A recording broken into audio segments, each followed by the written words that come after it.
spent the better part of a week convincing her to give this man a chance. His name's Matthew Caldwell. Diane had said 3 days ago, practically blocking the X of the break room. He's 34, an architectural engineer, kind, steady, wonderful. You two are going to get along. But trust, that fragile word, had always come hard for Kayla. 2 years of building her clinic from the ground up had left little room for romance. The few dates she'd tried since then had fizzled before they even began. Tonight it felt like another chance, but watching the minutes crawl by, her heart ached with that familiar sting of disappointment. She was about to stand and leave when the bell above the door jingled. Her head shot up automatically. Hope flared despite her better judgment. But instead of a man in his 30s, 2 identical 6-year-old girls walked in. They were small, serious, and out of place, their curly brown hair bouncing as they marched with surprising purpose through the cafe. Matching red jackets, scuffed school shoes, identical green eyes. Bright, searching, determined. Kayla blinked, confused. The girls scanned the cafe like little detectives until their eyes locked onto her. And then, to her astonishment, they began walking straight toward her table. The taller one stopped right in front of her, chin lifted, posture confident. "Are you Miss Kayla?" Kayla blinked again. Yes? And you are?" "I'm Daisy," the girl said matter-of-factly, gesturing to her twin. "This is Hazel. Our daddy says he's sorry he's late." Kayla froze. Daddy? Her mind scrambled to catch up. Matthew Caldwell had children? Twins? Diane hadn't said a word about that. "Your dad sent you here?" Kayla asked carefully. Hazel shook her head so hard her curls bounced. "He doesn't know we're here," she whispered. "Hazel," Daisy hissed, clapping a hand over her sister's mouth. "We were going to tell her together." Kayla stared, utterly bewildered. "Wait, your dad doesn't know you're here?" Daisy sighed like a tiny adult who'd already seen too much of life. Then she and Hazel climbed into the seats across from Kayla, feet swinging above the floor. "We should tell the truth," Daisy said solemnly, folding her hands on the table like she was starting a business meeting. Kayla leaned forward, trying not to smile. "The truth?" Hazel nodded, her voice small but earnest. "Daddy's not coming because of work. There's an emergency. But we didn't want you to think he forgot." "He didn't," Daisy added quickly. "We heard him talking last night. He said he couldn't believe this was happening tonight of all nights, that he had something important at 6:30 at the Maple Avenue coffee shop." Kayla blinked, amazed despite herself. "You two figured all that out on your own?" "Of course," Daisy said, as though insulted by the question. "He circled on the calendar 3 times and drew a smiley face. So we knew it was special." Kayla felt something warm stir inside her chest. A smiley face. That detail did something strange and unexpected to her heart. "He even ironed his shirt yesterday," Hazel whispered. "Daddy never irons." Kayla laughed softly. The sound surprised her. She hadn't expected a laugh tonight. "So," Daisy continued, "when we heard him say he might be late, we made a plan. We asked Mrs. Ferguson, that's our babysitter, to bring us here." Kayla turned toward the window and, sure enough, spotted an older woman in a sedan parked outside. The woman waved sheepishly when their eyes met. "You convinced your babysitter to drive you here?" Hazel blushed. "We might have cried a little." "Strategic crying," Daisy corrected firmly. "It was necessary." Kayla bit her lip to keep from laughing outright. "Well," she said, "since you're already here, would you like to sit with me for a bit? Maybe have some hot chocolate." The twins lit up like Christmas morning. Daisy jumped up and waved enthusiastically to the babysitter outside, who rolled her eyes but nodded in surrender. Kayla flagged down barista and ordered 2 hot chocolates, extra whipped cream. As they waited, she studied the girls more closely. Beneath their energy and bravado, there was something else, a kind of quiet sadness, the kind that didn't belong in children so young. "So," Kayla asked gently, "does your dad go on many dates?" The question hung in the air. Hazel glanced at Daisy, who finally shook her head. "Never," she said softly. "You're the first one since Mommy went to heaven." The clatter and chatter of the cafe seemed to fade away. Kayla's breath caught. "I'm so sorry," she whispered. "It was 2 years ago," Hazel said, twisting the sleeve of her jacket. "She got sick really fast. Daddy took care of us all by himself. He even learned to braid hair from YouTube videos," Daisy added proudly. That made Kayla smile through the ache building in her chest. "Really? He practiced every night," Hazel said solemnly. "At first my braids were all lumpy, but he kept trying. Now he's really good." The barista arrived with their drinks, steaming mugs piled high with whipped cream. The girls lifted them carefully, trying to sip without getting cream on their noses. They failed instantly. 2 tiny white mustaches appeared, and Kayla laughed. The sound this time was bright and unguarded. "He makes the best grilled cheese, too," Hazel said between sips. 3 kinds of cheese. "And he sings to us at night." Kayla's heart squeezed again. She could picture it. This man she hadn't met, staying up late watching braiding tutorials, singing softly to his daughters, trying to fill the quiet left by loss. "Daddy really wanted to be here," Hazel said. "He practiced what to say in the mirror." Kayla grinned. "Oh, really?"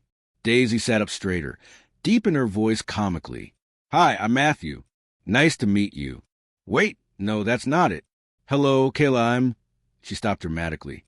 Then he said a bad word and decided to just be himself. Kayla laughed so hard she had to cover her mouth. Daisy smiled smugly, proud of her storytelling. "He doesn't break promises. If he didn't show up, it's because something important happened. He designs buildings.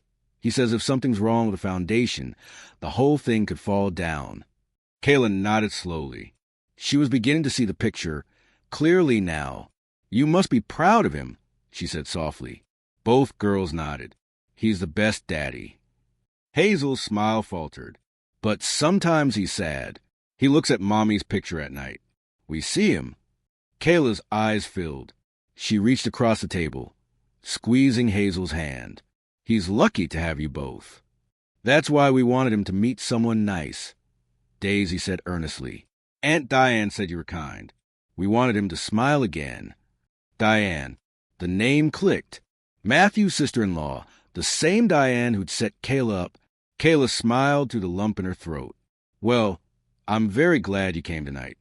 When her phone buzzed moments later, she glanced down. A message from Diane. "Have you heard from Matthew? He's not answering his phone." Kayla looked back at the twins. "Your dad really doesn't know you're here, huh?" Hazel shook her head. "He probably left his phone in the truck. He always does that." An idea began to form in Kayla's mind, wild, impulsive, but strangely right. "How about," she said, leaning forward, "we bring dinner to your dad instead?" Both girls gasped in perfect unison. "Really? Really?" Kayla said, smiling. "What's his favorite food?" "Chinese," Daisy exclaimed. "From the Golden Palace on 3rd.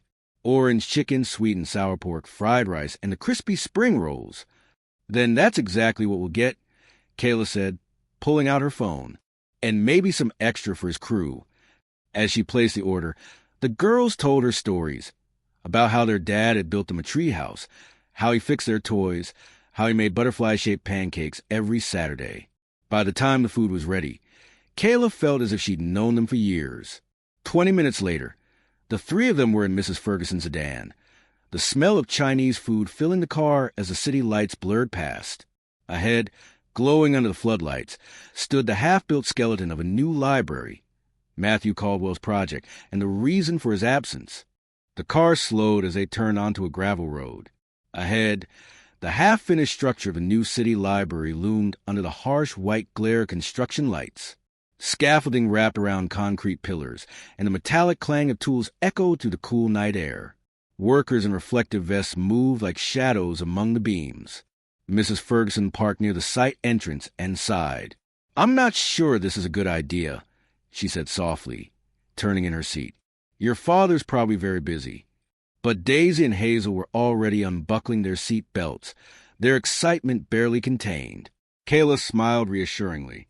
"We'll just surprise him, drop off dinner, and say hello. 5 minutes, I promise." The older woman hesitated, then nodded. "All right, but I'll wait here just in case."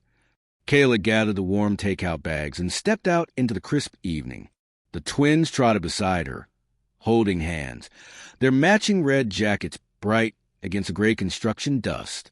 They crossed the open lot, weaving between stacks of steel and wooden planks. The air smelled of wet cement and rain. In the distance, a tall man in a hard hat barked instructions to a group of workers near the base of the structure. "Daddy!" Hazel shouted suddenly, her small voice ringing across the site. The man turned, startled. For a moment he froze, then his face changed completely. "Hazel? Daisy." He strode toward them, disbelief written across every line of his face. "What on earth?" His gaze shifted to Kayla, standing a few feet behind, holding the takeout bag awkwardly like a peace offering. The twins ran straight into his arms. "Daddy," Daisy squealed. "We brought dinner." Matthew knelt, hugging them both tight. His hard hat fell into the dirt as he pulled them close, relief and confusion mingling in his expression. "What are you two doing here? You should be home with Mrs. Ferguson." "She's here," Hazel said quickly, pointing toward the car. "We just wanted to see you. And we brought someone." Only then did he look fully at Kayla. For a second, neither spoke. She saw the exhaustion in his eyes, a deep, quiet fatigue that came from weeks of responsibility, but behind it, something gentle. He was handsome in a rugged, unpolished way. Stubble shadowed his jaw, his hair tousled from the hard hat. His shirt sleeves were rolled up, showing strong forearms dusted with concrete powder. "You must be Kayla," he said finally, his voice low and apologetic. "I'm so sorry. I didn't mean to." Kayla held up the bag before he could finish. "Dinner delivery, courtesy of your very determined daughters." A surprised laugh escaped him, the first, she suspected, in a long while. "You didn't have to do that." "They insisted," Kayla said. "And honestly, after hearing about your 3-cheese grilled sandwiches, I figure I owed you something equally impressive." His eyebrows lifted in amusement. "They told you that, huh?" "They told me everything," Kayla said softly. He exhaled, a hint of embarrassment flickering in his smile. "Then I'm definitely in trouble." "Big trouble," Daisy confirmed, planting her hands on her hips. "You were supposed to be on your date." The workers nearby chuckled quietly as they passed, shaking their heads with fond smiles. Matthew ruffled Daisy's hair, clearly torn between frustration and affection. "I was going to make it," he said. "We had an emergency with the west support beams. They weren't setting right, and we can't risk it collapsing. I didn't want to leave until it was fixed." Kayla nodded. "That sounds like the right call." His eyes softened with gratitude. "Most people wouldn't think so." "Then most people haven't met 2 little girls who worship you," she replied. Matthew blinked, caught off guard by the quiet sincerity in her tone. "They really told you everything, didn't they?" Kayla smiled, down to the iron shirt and the smiley face on your calendar. At that, his ears turned faintly pink. Daisy giggled. Hazel looked proud. "Come on," he said, standing and brushing the dust from his knees. "Let's at least eat together. I think the crew could use a break." He led them to a temporary office trailer nearby. Inside, a heater hummed softly, and blueprints were spread across a folding table. The air smelled faintly of coffee and sawdust. Kayla unpacked the food, while the twins handed out napkins and chopsticks with military precision. When Matthew finally sat down, he looked more at ease, the tension in his shoulders easing as he watched his daughters dig into fried rice and spring rolls.